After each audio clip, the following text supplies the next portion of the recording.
we get to her now. We're going back to the 1920s. We lost Lily, right? She handed the house over to the niece that was in this room. That niece passes away in the 1920s, and the house literally falls into the hands of the Naught family. They're the poor side of this story still, right? They can't afford the house is closed up.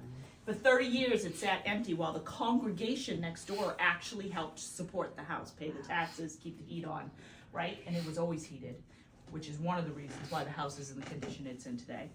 Until the 1950s, when one of the Baptist minister's great-grandchildren became super wealthy. His name was Richard Naught, and Richard is one of the first AT&T executives out of New York City.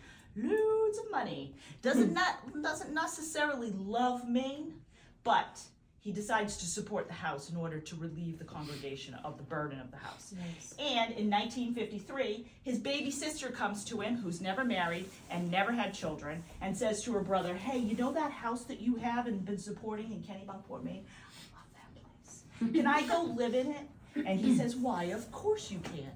Now, at 33 years old, she has gotten tired of her stressful job as a librarian and needs to retire. So she retires here to this house in 1953. Elizabeth comes to live here. Now, her brother says, that house is 100 years old. You need to let me renovate it. And she says, whoa, whoa, whoa, whoa, whoa, whoa. You can't change anything historical about the house. Well, he's like, okay. He updates the electrical system, updates the plumbing system, adds the first heating system. This is where all these grates come from, right? And he builds a kitchen off the back of the house for her, the first fully functioning kitchen. That was put on in 1953. You'll get a chance to look at that later.